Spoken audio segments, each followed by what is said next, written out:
Welcome to Vision Profiles Podcast. Join us, dedicated Apple Vision Pro users, as we dive into everything from hardware and software to apps and the latest updates in the world of Apple Vision Pro. I'm Marty, a faculty member at a Midwest university, a podcaster, and an Apple product fan. And I'm Eric Bolden. I, for a few more weeks, work in IT, but my interest is in finding interesting ways to share content, currently photography of plants, birds, and panoramic sequences. And one day I will have my office rearranged enough so it will look good. But that's not this week. I'm Daniel Burkholder, a software engineer and technologist currently immersed in generative AI and AR/VR technologies. And I'm Dave Ginsburg, host of the InTouch iOS podcast. I am passionate about technology, especially Apple, and use it in real-world experience as a 27-year IT professional and iPhone subject matter expert. I learn new things about the Vision Pro every day. And you mentioned just before the show started, I hope I'm not breaking any secrets here, but your job is going to move more towards doing Apple kinds of support. Is that correct, Dave? Yeah, that's what we're looking for. It's looking to expand my horizons a little bit, and won't get much detail other than the fact that I'm going to get more involved with that. Do some continue on with the training I provide for the company, as well as handling mobile devices and iPads. And I'm kind of excited about that. Yeah. Well, just a reminder that you can follow the live stream on YouTube at youtube.com/@visionprofiles on Monday nights at 9 p.m. Eastern Time, or catch the video later on YouTube or the audio on any podcatcher.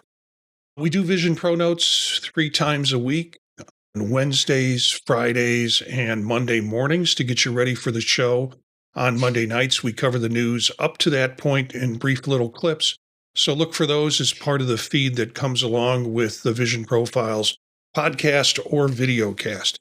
You know, this is the first time this week that no new beta. Of course, it's Monday and it's Labor Day.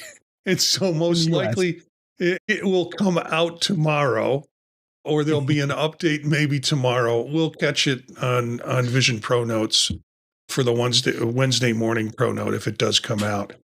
But it's been a quiet kind of week.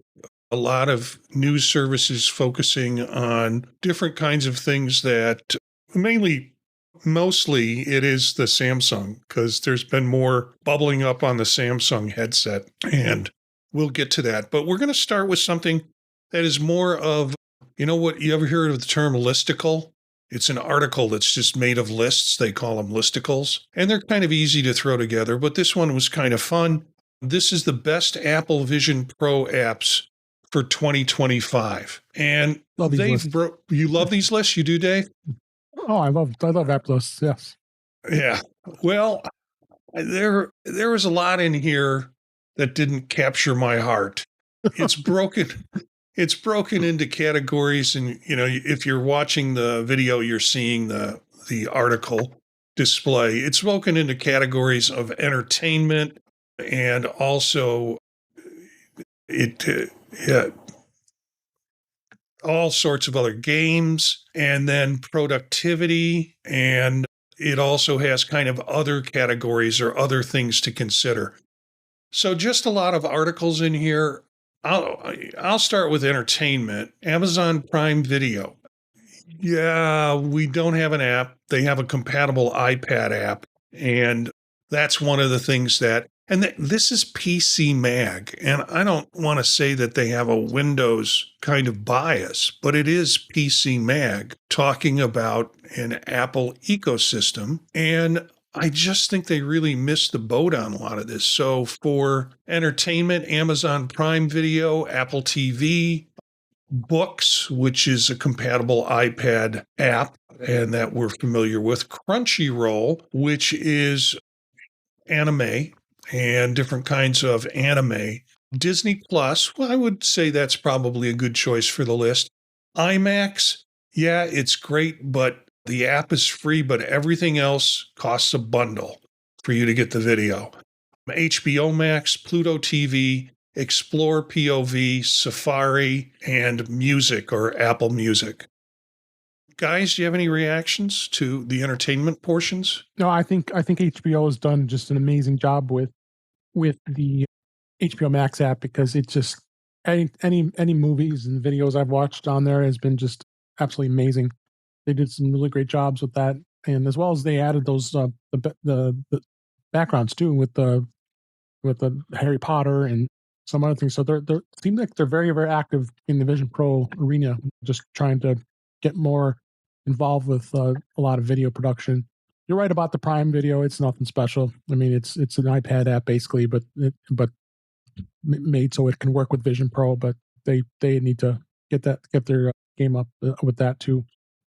I think Paramount Plus also has a Vision Pro app, if I'm not mistaken, but it may be an iPad app. I don't remember offhand. But so you're starting to see more of these content creators, these content providers, stepping up on the Vision Pro, because this is a VR, and that's what we're doing, and that's what Apple's trying to keep going with Apple TV Plus, and this is good to see. Yeah, I mean, one of the complaints within the article, or one of the things they recognize, I don't know if it's a complaint, but they mentioned Netflix doesn't have a native app yet, and that they've been silent for a long time on wanting to do that. And also YouTube, although YouTube recently has said, hey, we're going to do something. It's in our plan, but there's no, it doesn't seem like there's any rush to roll it out. Any other additions or any other comments with just the entertainment portion? I've got some. I know Eric's got some we'll talk about when we finish things that we think they missed.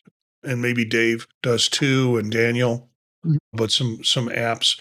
So next section was games, and games were Bloons TD6, a tower defense game, Castle Crumble, Spire Blast, Game Room, or just the Apple Game Room as part of an app, free with Apple Arcade, Steam Link, Stitch, which is an interesting looking app, Super Fruit Ninja. How many fruit ninjas do you need? Synth Riders, I would agree to that. Very similar to Beat Saber, and a very fun, energetic app. And then one we've talked about, a new app by this same group, What the Golf, and it is kind of 3D crazy physics golfing game. And we talked about What the Car as an app that they have just produced. We talked about it the last 2 weeks. So any thoughts on the games portion?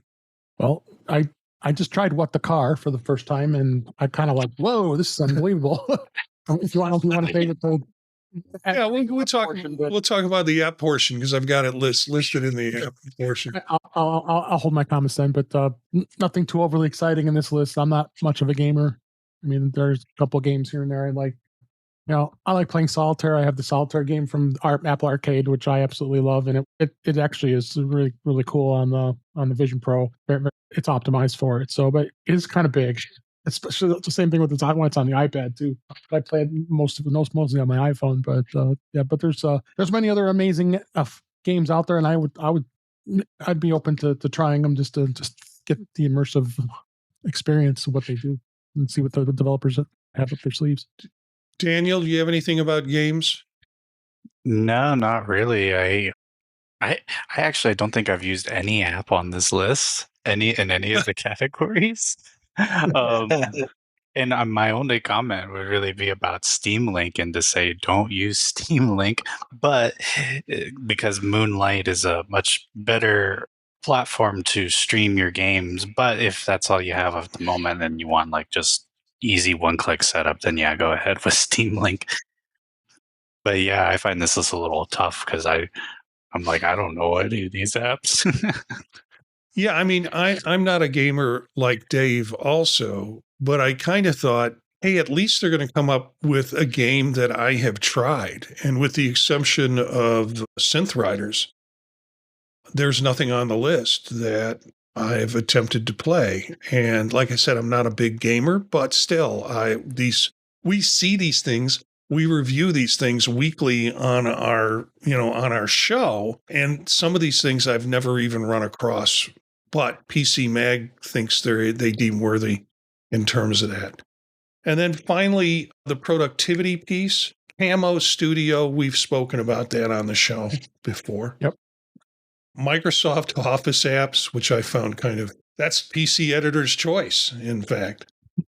And then Runestone, which we've spoken about. That is great for maybe Daniel, maybe you've had some experience with it.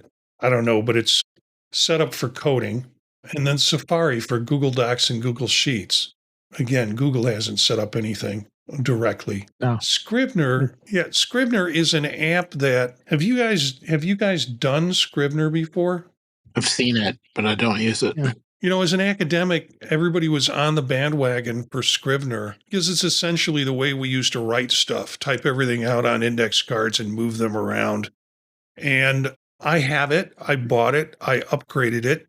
Frankly, they haven't upgraded the app for years. So I don't understand believe me, there's plenty they could do to upgrade the app, considering the operating systems and the way we connect other things has changed. It's this standalone app that you have on your Mac to do your writing with. And I haven't used it much because of that. It just doesn't fit into my workflow.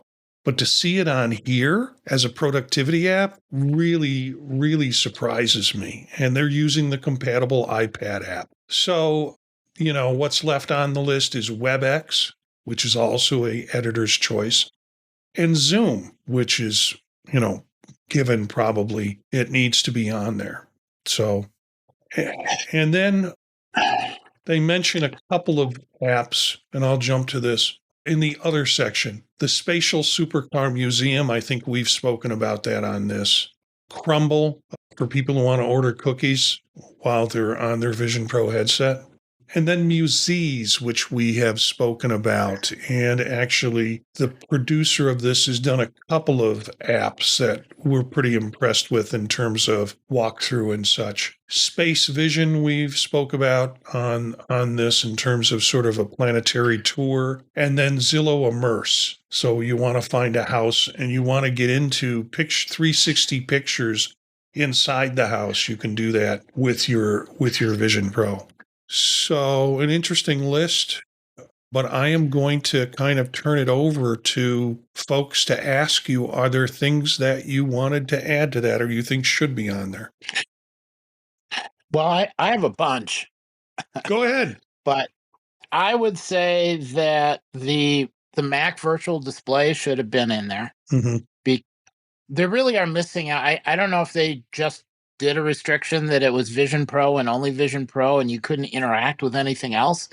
But, not being able to either have a, virtual phone involved or a phone somehow involved. The Mac virtual display, that's a big one because there's a whole range of apps that you get if you just use the Vision Pro as a display for the Mac. And that is what many, if not most people looking for productivity are doing. I also would point out that things like games, and probably in productivity as well, the sound from the Vision Pro goes directly into your ears. It's easy to hear, but it's not so loud that everybody around you hears. And if you put in a pair of AirPods, so I guess AirPods would be the second thing I would add, then you have an environment where whatever you're doing doesn't disturb the person sitting next to you in the living room, trying not to be distracted with whatever flashy thing is going on your screen. And in fact, if you really, really, really have to, you could be sitting next to somebody in bed while they're trying to sleep and still get stuff done. So they didn't mention any of that. They're like missing that whole night functionality shift. Yeah. I guess somebody else. Yeah. Daniel, go ahead. In productivity, I think they missed any task management or to-do list apps, which are definitely very popular. Like OmniFocus has a Vision Pro native app. So does Things. Right. Those both have Vision Pro native apps. I use both of them. In entertainment, the YouTube app Juno is gone, and I'm trying to remember the name of the newer one that's really good now. I just can't remember the name of it off the top of my head, at least on entertainment, but that's where I spend most of my entertainment time is on YouTube.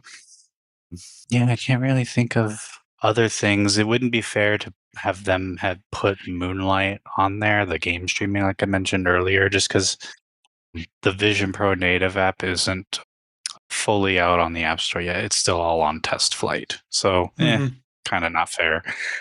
Yeah, I have to like put it on to go look and see everything else too, because I had to actually just recently re-download everything too, because I just got mine back from the repair depot again.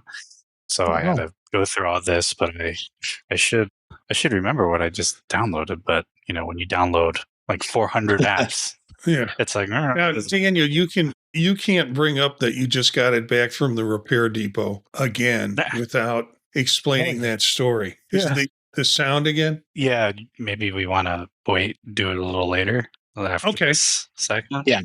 All right. I put a few in the list that I thought were apps that I used. Puzzling Places is a three-dimensional puzzle piece where you create three-dimensional objects with broken up puzzle pieces of the objects. So churches and buildings and, large three-dimensional kinds of objects that you can have built in your room. And for me, that's kind of very meditative. It's like puzzle, but three-dimensional. You can move it around, get to the backside, look at the list of pieces that are available, and do that. In Space, which we've talked about enough in here, but just a good community, kind of better than anything that I think really exists on Meta at this point in terms of community and community rooms and availability. Lens is my my media connector. So I have in that app, you open it up and you have like menu of icons that you can click on, and you have to set up each of your accounts through it, but it launches all different types of streaming media situations. What If, which I'm going back a year or so, which was that Marvel kind of immersive experience where you open the app up and this 8-foot person winds up standing in your living room. It was pretty impressive. A recent one that we've talked about, SailGP RaceScape XR, I think is the way sports should be viewed in the future. And it has implications for all sorts of streaming sports with it. And then Trip, which is the fully immersive meditative app that I think rises to the top of all the other meditative stuff that is on the Vision Pro. And there's quite a bit of meditative stuff. Any other additions to what would make it a more perfect list? Yes. Okay, Art. Screens 5, it's a VNC remote desktop, remote access for Mac, Windows, and Linux, especially if you have other computers scattered around the house that you just need a quick remote in, do something, and get back off again. Or if there's some app that's not available, you can just remotely control the device. If the device is right next to you, you can use the virtual display. But if the device is on the other side of the house or more remote, the Screens 5 works for remotely controlling. Link Keeper, it's a URL bookmark keeper that runs on macOS, iOS, iPadOS, Vision OS. So whatever device you're on, you can copy a link that you come across, save it there, and then especially if you're wandering around with your phone and you see a neat Vision OS thing and you don't want to forget it, you can throw it in there. Then when you get to the Vision OS, the link is right there. You don't have to send it to yourself or whatever. It's a lot cleaner. For Spatial Gallery, that gets updated weekly with content from around the globe. It's got really good examples of spatial content, either images or video. And it's content everybody can see. So if you see something, you can talk to somebody else with a Vision Pro. They can go look at exactly the same content as a way of saying, here's something like this that you're looking for. For watching video content, I like a mix of Infuse and Moon Player. Infuse just because it runs on everything. And if you've got content you're watching, you can tell it to download it to a local folder. And the local folder you could then also use with other apps such as Moon Player to convert 2D content into 3D content in real time.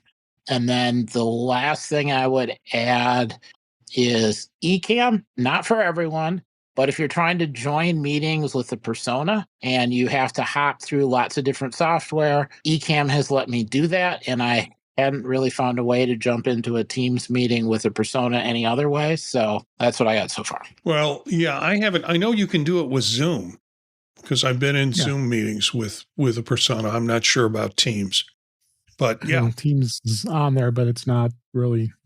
Yeah, you can't really use it. Yeah. Dave, any apps or any experiences that you want to share that you think should have been on the list? I just discovered a bookmarks link keeper, so I'm going to dive into that further. Actually, the MLB app for Major League Baseball has a really great app. I find it to be very good when it comes to that. The Carrot app for weather, pretty amazing. Yeah. I mean, the weather maps themselves are just so interactive and very clean, very well designed for the Vision Pro.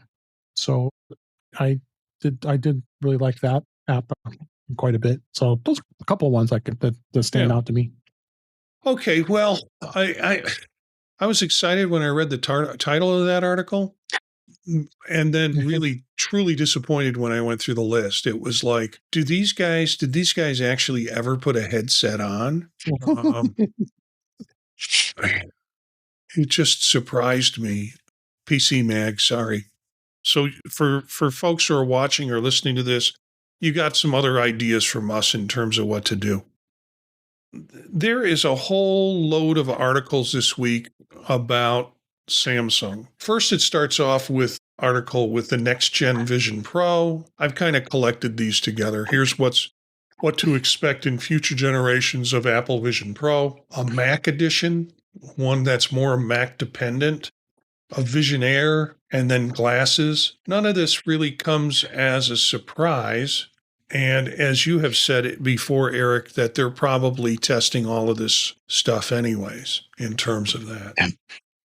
So yeah, we're sort of in a dry spot right now for tech writers. They're waiting for more announcements, and they're not going to happen. It's not going to happen with the Vision Pro. I doubt it's going to happen with the Vision Pro coming up on September 9th, but we'll see. But the tech writers, I think, are hungry to write about something. So we're getting best of lists, and we're also getting everybody jumping on the bandwagon about Samsung.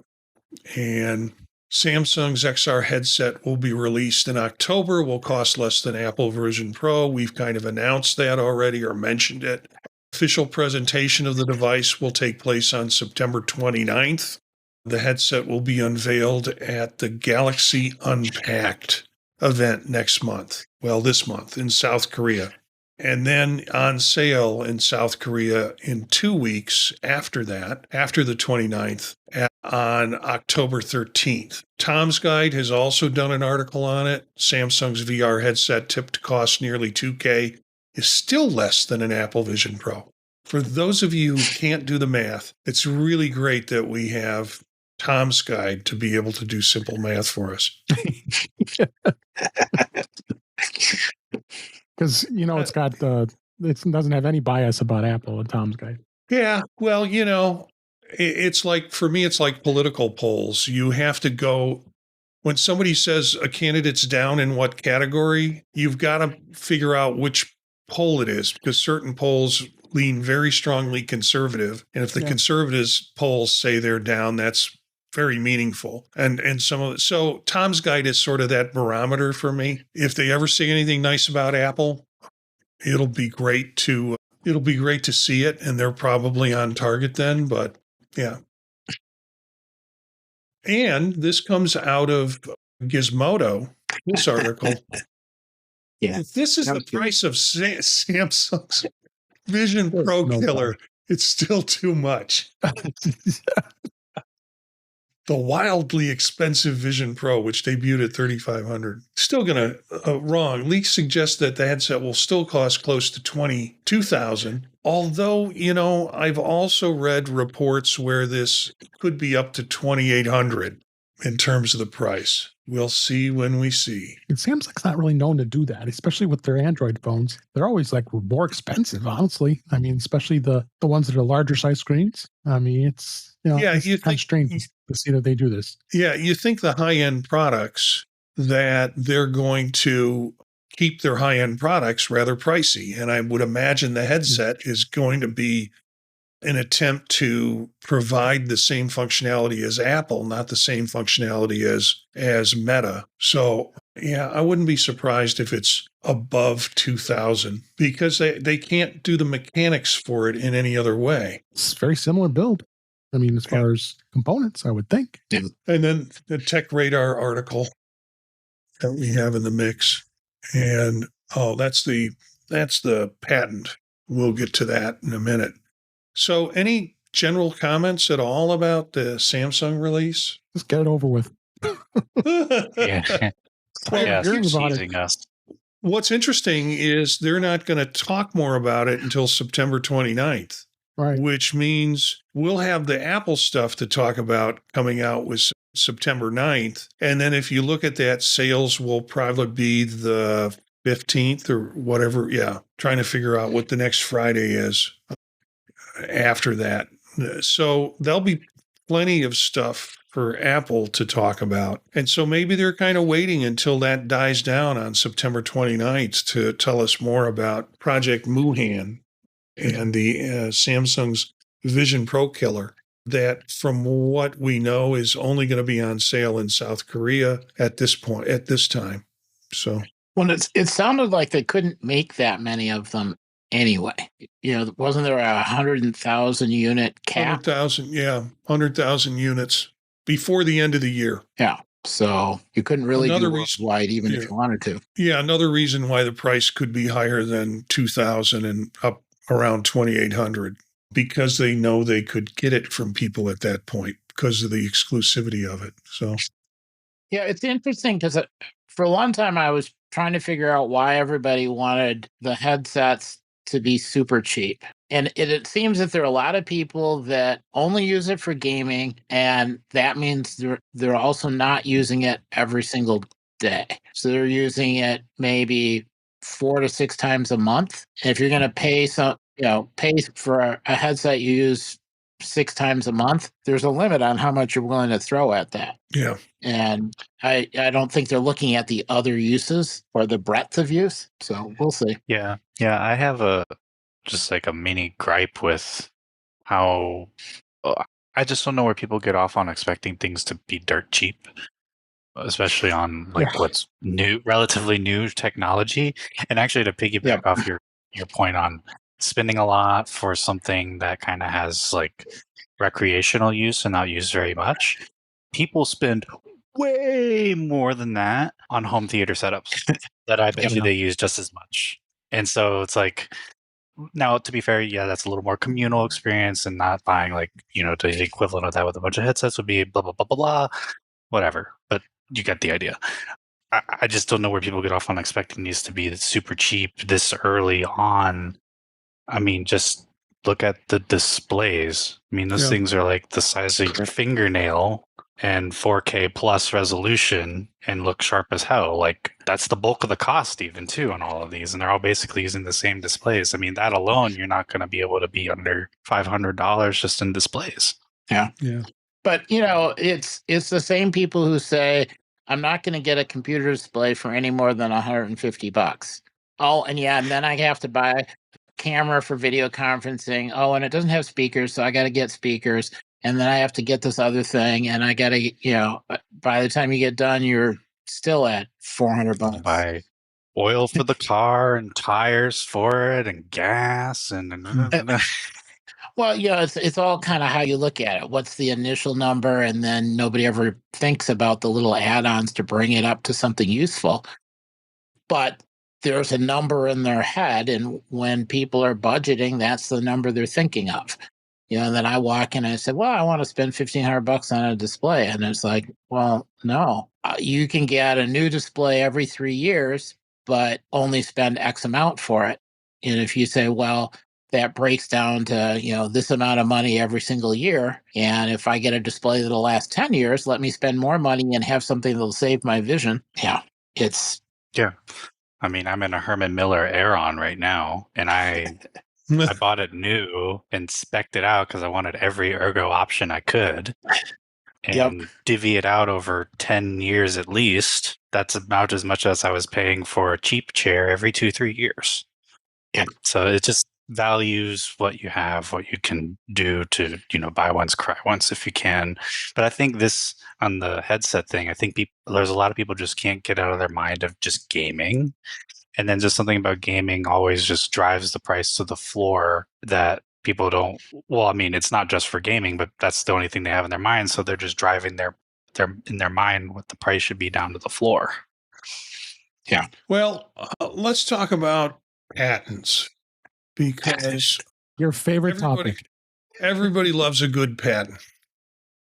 This is a patent that has come out and just recently, I believe, and it has all sorts of controllers and control positions on it. On the head mount display, being able to do different types of adjustments and locking in synchronization with whatever's going in or whatever movements occurring with the individual. And then it has this remarkable diagram of all these different opportunities to do different kinds of adjustments on the headset, mainly, I think, based around the front piece of the headset. And then it does this wonderful breakdown that talks, this is patently Apple. So they, of course, want to talk about the patents that Apple has, but they also want to describe a little bit of they want to, differentiate what Apple's patent system is from what Meta's system is for display positioning, interpupillary distance, or that little thing you have to do every time you put the headset on, or many times you have to put the headset on, where you click the thing and then it shifts it and tells you it's got your interpupillary distance. Apparently, that's going to be integrated into more of an automated system. Facial fit customization, actuator controls, the locking mechanisms to lock actuators, and then the user adaptability and tilt and depth control. And really, the interesting part is to read what Apple's patent says that they're attempting. But the funny part is to read the Meta Quest side, because I own a Meta Quest, and it's sort of like, you want interpupillar distance changed. You take the headset off and you move the lenses physically with your fingers to different settings inside the headset. Doesn't happen automatically, and it's not geared. So an interesting patent, I think. Any ideas or responses? This is actually really cool because if they do implement something like this, we're not going to have like 30 different light seal sizes. Yeah. That's how I read this. This is like lights, like the universal light seal, fully adjustable. And even with light seal I have now, I kind of suspect that my display is slightly tilted. Like my eyes are not fully parallel with the actual displays. I can't explain how I have that feeling, but I've thought like, how can I play with the padding on my cushions or whatnot to like kind of change the angle of the headset a little bit. So if you're telling me that they could somehow integrate it such that, one, they don't have all these SKUs and all these parts anymore, they would love that. I would like that. But just, from the business perspective, one SKU. But then, I could really then really dial it in to my face shape. And then I don't have to question, is it off or not? The only questionable thing is how many moving parts would be involved in such a system. And I don't know. I feel like there's already too many moving parts in the Vision Pro that they probably don't like. But sometimes that's just what you gotta do, I guess. Yeah, the beauty for me of this patent is it's utilizing all the sensors that are already there. And the reason it can't be done on other headsets is because the sensors aren't there. They're not built into the system, which is why you have a $500 headset, or God knows what we're going to get out of Project Muhan or Kuhan or whatever it's called from Samsung. But they're basically saying, hey, we've got all these sensors, like the interocular stuff. They have sensors that can do that. They have cameras that look at you and look at your face and create the uncanny valley projection on the screen. They're just putting it to mechanics now. They're doing the software and putting it to mechanics. So the light seal becomes a kind of, and I just use this term, an air bladder that basically increases or decreases in certain areas on your face. And the mechanics take the data of where the seal is broken and then goes ahead and makes the adjustments through like hydraulics with an air bladder, like that fancy chair you're sitting on, Daniel. No, I was actually just imagining like a car and air suspension. Yeah. And it's just constantly adjusting, like put 4 little air cushions up on the top and bottom. And then it just dynamically adjusts how much. Or like even some cars, their lumbar support are little air cushions. I can see it now. You're in the middle of a movie, and instead of getting complaints about, bright lights or glare or whatever, I was in a really, really quiet part of the movie, and all of a sudden there was a and a little like a motor noise or something. And the vision all of a sudden was much better, but I don't know where that was coming from. And so we'll see. Well, I kind of wish they would do something like this that would let you fine-tune measurements physically to get a better light shield, like a custom light shield, where they would take all of that, send it off, and then they would spit out a custom-built light shield for you specifically. Yeah. That probably wouldn't happen, but it would be cool. I mean, Bad idea. That's a bad idea, Daniel? No, Well, he's like got in a good way. In a good way. Yeah. No, but I was just thinking there's actually no reason why somebody couldn't make like a really adjustable light shield aftermarket. But you could have little knobbies here to adjust it on the cheekbones and then up here at the top of the forehead. Well, you could get one with a perfect fit. Boy, and Dave was kind of kidding me about patents. You guys really took this to the full range. I feel pretty happy about that. Okay, next article. This one is interesting concept. Watch U.S. Open spatial videos captured by Apple Vision Pro and the iPhone. And it's the idea that there could be, if you have an iPhone, you have a Vision Pro, you have a spatial, the right kind of iPhone, you have a spatial camera where you can do things. So I'm going to try and play this and see if it will. Yeah, it does. For those who are viewing I'm not seeing the depth right now. Either am I. I'm just seeing somebody serve. And it does work though. If you watch it in the Vision Pro, it is 3D. I couldn't get it to play in the Vision Pro. Yeah, it took me a while, and you couldn't futz with it. I could start it playing, and then I could click full screen, and as long as you didn't touch anything, it would go. But you had to wait a bit, which illustrates the one problem with all of this, and that it's a lot of data. The file sizes are big. So like the first 2 times I tried it, I didn't wait long enough for it to start playing, and it seems to take a while. Okay. But it does work. And the second one seemed to work the best. I think it was the second one. One of them played like right away, but I noticed that the length of time was getting shorter and shorter in the different videos. It was right about the time you got it full screen and playing and 3D, and then it was over. And there wasn't really time to get used to, this is where you are in this match. And so, it was an example, but... Yeah, the first video is 20... Well, at least what they got to load was 26 seconds. The next video was 9 seconds, and the next video after that was 8 seconds. And those loaded faster because less data. Then they have one that's 3 seconds. So I think it's just interesting, the idea that we could have a lot of content creators out there, because there are a lot of iPhone 16s out with the capability of doing it. Yep. And then a source or a place where we could put that. Now, this is a sporting event, but I'm sure there would be other kinds of events that would be examples of it. And there are apps on the Vision Pro that will allow you to load spatial content. Is that right, Eric?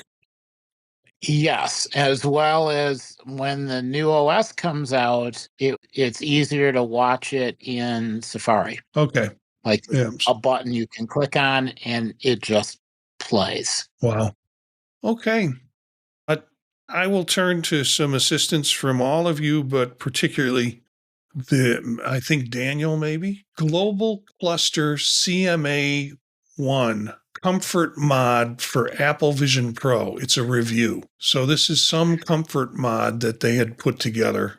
Yeah, it's a alternate. I don't know what you call it. Just a different head mounting system, really. And these guys they make them for all the headsets. Like you can get a globular cluster for the Quest, and I can't remember the HTC Vive. I'm sure there's a million of them.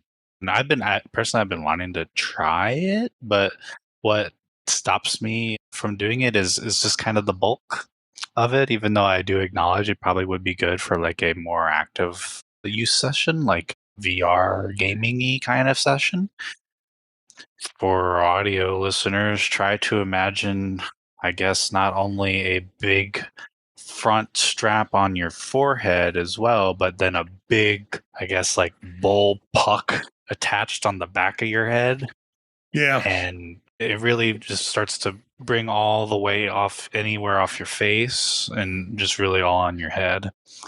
And they have all different types of cushions for the feel you want and so forth.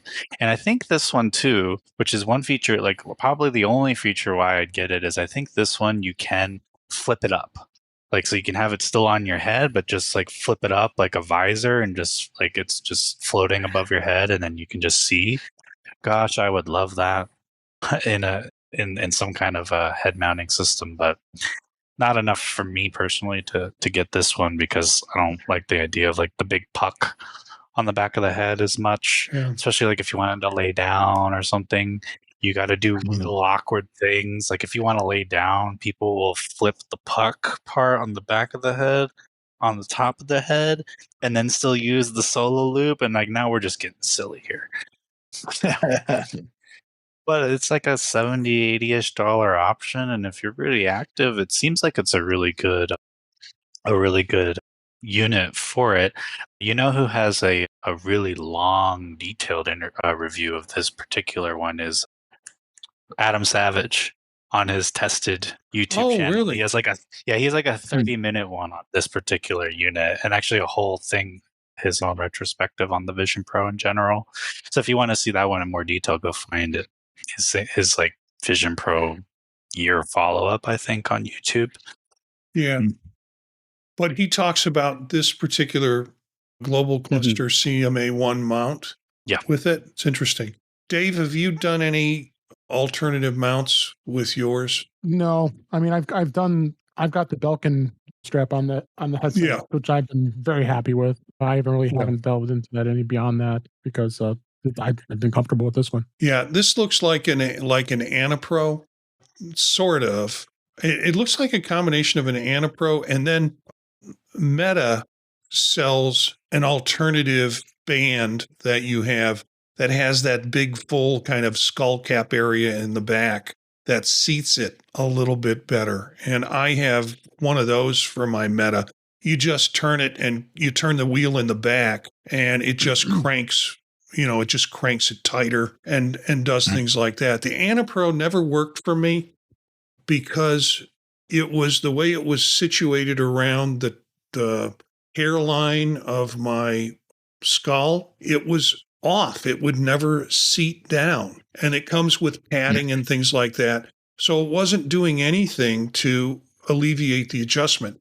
I saw some complaints about that online. Then the Anapro 2 came out and I'm like, I just don't want to risk it. Why mess with it? I do have a ResMed. They talk about the ResMed Contour head strap. Yep. For those of us who are CPAP users, probably you know ResMed is a company that does CPAP. And what intrigued me about that was that their whole CPAP caging system to kind of keep the CPAP on your head. And they've adapted that for the Vision Pro with the ResMed Contour head strap with weights that attach on and off of it. And the author in this made a comment. I've already tested the ResMed Contour head strap, and it was great. And it accomplished the goal using little weights. So not a lot of weights with that. And I find it interesting, but it feels like I'm putting a horse harness on the back of my head with the weights on it. It just is a little chunky. So I do the Belkin and then the solo loop like Dave does. Yeah. And that seems to work. I'm looking at the time, and there's nothing in here that I think is critical in terms of comments. And we do have quite a few things to share with apps. So why don't we start with Dave, because you had mentioned What the Car. Oh my God, what a crazy game. I just played it for about 10 minutes or so, but crazy, just go grab the steering wheel and it pops right in your face. and you're steering this steering wheel, and then it's telling you to beat the horn, and I'm pinching. I can't. I don't know if you guys had the same problem, but just trying to get to the horn. I didn't think I was crazy, but I got as far as the first round where it trying to stay on the track, and I made it. And then the second one was the feet. So you're going like this, going. So very, very cool graphics. I was, for not being a gamer, I was pretty impressed with what that can do. And you got it up on the screen there, and how it just zooms right at you. And it's very, very immersive. I think it's a really cool game. Yeah. And it looks like it's kind of free. I don't know if you have to, I think it is in-app purchases, but it was very cool. Very, very cool. I was very impressed. Well, thanks for taking a road test with it. If you pardon the pun, Dave, you did a road test on it. I did do a road test. So you need to play one more round, because the next round is too many feet, or too many legs, or something like that. Or maybe a couple left feet. So yeah, it's impressive. But yeah, no, I like the controls too. You're right about the horn. Like you said, well, that's not a very good horn. Maybe try that again. And it took 2 or 3 times before I could get the horn to honk. But the controls are nice. It's nice that when you go to grab them, the steering wheel comes right out. It's right there. It's intuitive. So yeah, I was very impressed with the app. Yep. Daniel, any interest for you on this one? No. You like to play those, you like to play those wizardy games and those complicated, role play kinds of things, I think. I don't know, man. I'm playing World of Warcraft. I'm mostly just pushing the number 2 key and then the number 3 key sometimes. Yeah. Well, somebody would get that joke, but it's not me. I'm being literal even. I believe you. I just don't know the significance of the number 2 key and the number 3 key in World of Warcraft. Let's take a look at another one. This one is interesting because I was starting to go through, day of the show, day of the recording the episode. It's like, let's put the headset on definitely and check out some things. First off, is there a new beta? And then secondly, are there apps that we might want to consider? And I took a look at this app called MD Spatial Clock, and it is a Vision Pro app, and it gives you a menu of spatial clocks that you can put in and make adjustments. Very simple. I think it's $4 or $4.99. Yeah, $4.99. That is Clock Premium. I'm not sure it gives you anything more at this point with Clock Premium, but it does give you kind of lifetime access or lifetime updates. So as they do things and add things into it, I'll get that versus the free version. And one of the things I realized when I was putting the headset on was I don't have an active clock, and I don't look down and check it with, the hand motion that you can do. So it's like, well, this is probably a good app for me. And I put it up in the corner, and then I started going through other things, and I'd look up and I'd go, wow, it's already, 7:10. I need to get the show together. I need to do this. I need to do that. So it's going to be useful for me, I think, in terms of that. The other one that I just put up right before show was SongCapsule, and the jury's out on this for me. Have you tried it, Dave? Or you? No, I didn't want to pay that $5 for it. Well, I took a bullet for you and did this. I've got to tell you, it's not a bad app. It basically takes your music services and it will be granted access to the music services, and then it'll create a menu from the music services and we'll do some AI mixing in terms of putting certain songs together or groups of songs together. And what do I have? I did a screenshot picture of it. And of course, so it has playlists. It'll generate automatic playlists like most played of Talking Heads. I listen to a lot of Talking Heads music. Most played of Steve Goodman. I listen to his work. Most played of singer-songwriters. Most played of the Rolling Stones. So it'll create that playlist for me. But it'll also do songs from most played from the 70s, most played from the 60s. It'll generate those. I'll tell you, I never listen to music on my headset. That's just not part of my workflow or part of my entertainment. But I got fascinated by this app and went in and listened to the Polyphonic Spree, Light and Day. Eric's laughing because he knows the song. It's a great song. It's a fun song. Let's put it that way. The first time I saw it was on what was that doctor show that ran for years? Zach Braff was on it. Yeah. Okay. The guy, they now do T-Mobile commercials. Yeah. Scrubs. Thank you, Daniel. Yeah. And they did it. They used that song for a scene where someone was in hospice, I think. And it was just kind of and they had the whole band show up or the group show up in the person's room. And it was kind of a neat song. So I've always liked that song. And I listened to it through this app and I thought, something doesn't quite sound right.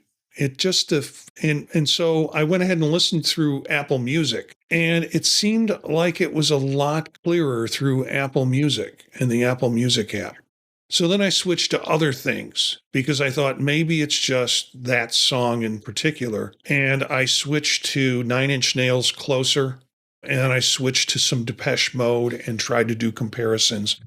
And it was probably unfair to say that this app, SongCapsule, had any poorer quality than what I got out of Apple in terms of the streaming. But interesting app if you want to play some. Yeah. I'll correct myself. I did buy it. I forgot. I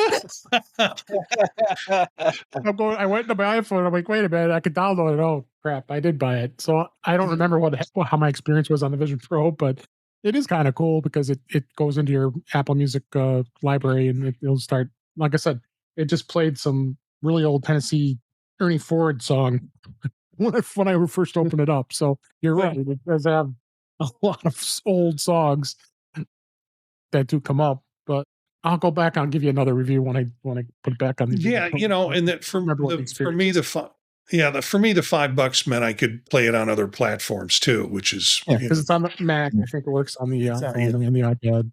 Yeah, I don't know if you had a chance to look at either of these. PostImpress.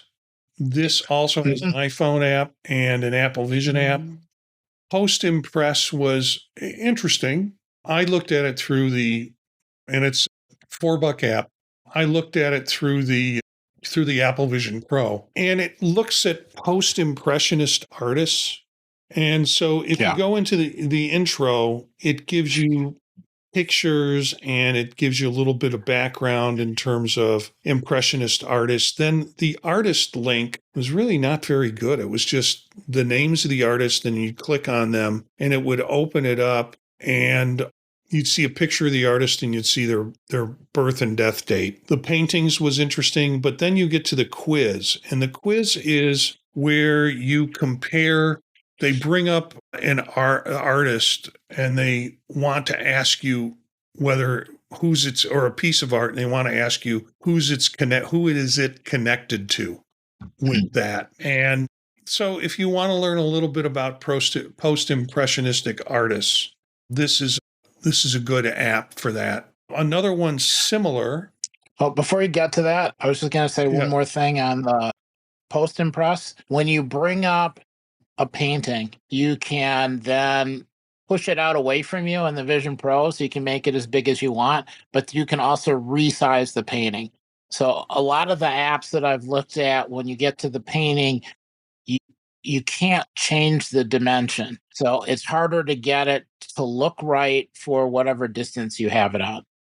It also gives you the name of the painting and what museum you have to go to see it, which is kind of nice. Yeah, I was looking at Toulouse-Lautrec, or I was looking at Georges Seurat, and Sunday afternoon on the river, the dot impressionistic painting, because that's in the Art Museum in Chicago, and it's like one of my favorite pictures to go visit when I go there.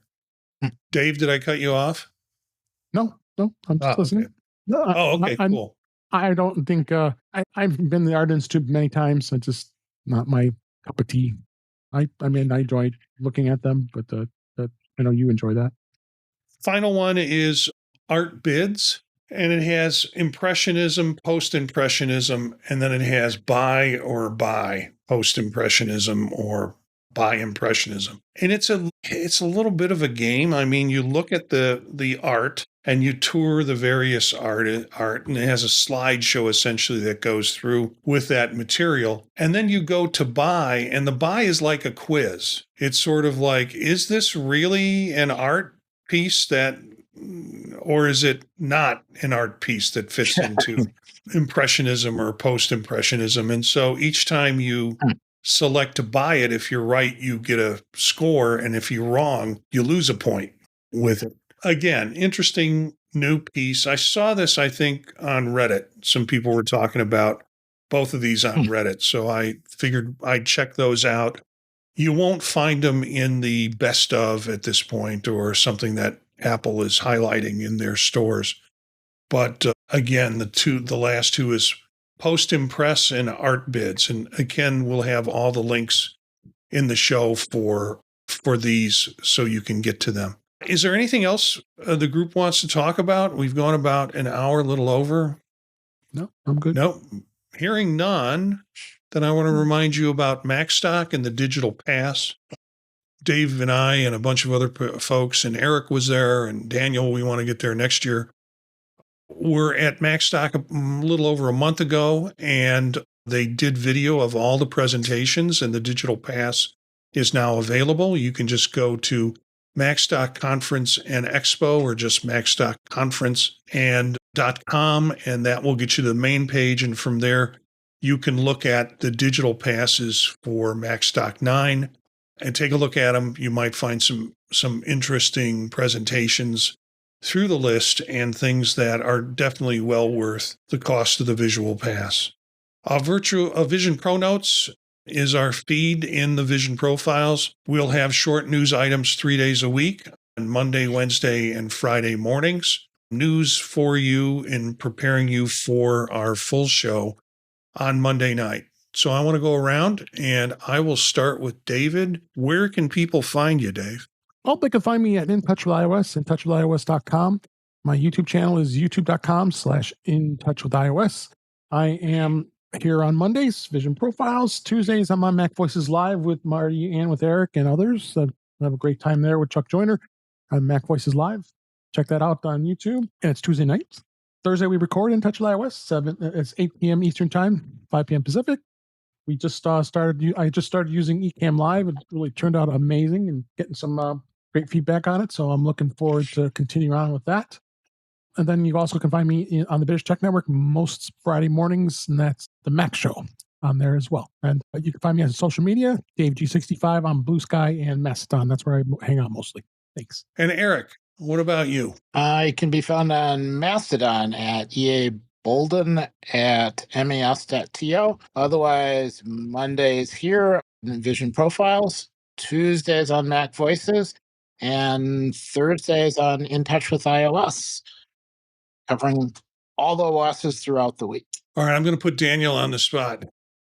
I'm probably the most offline millennial in some regards. You can find me here occasionally every other week or so. Otherwise, the only socials I'm on is on Blue Sky, which is at IO Expander. But keep an eye out there. I have some stuff kind of brewing. I want to get out there in the world. So, yeah, stay tuned, I suppose. Be happy to hear as things happen for you.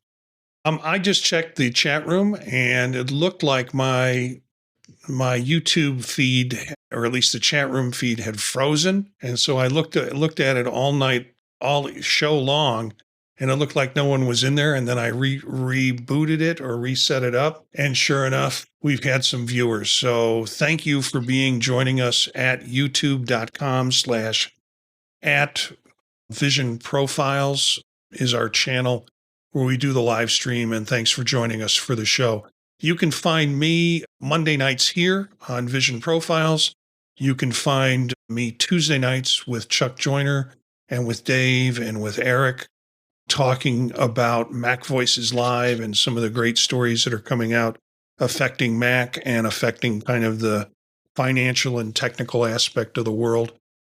Thursdays with Dave on In Touch with iOS. We talk about all things iOS and some other things on top of that, including the news of the week. And then occasionally Friday mornings on the British Tech Network at 11 o'clock Eastern Time streaming.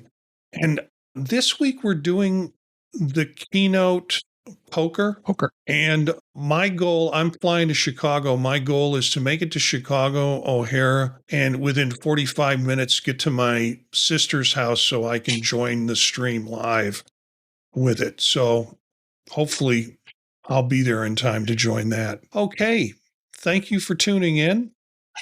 We'd love to hear from you and our listeners. If you have ideas or want to join an episode, just email us at thepodtalknetwork@gmail.com.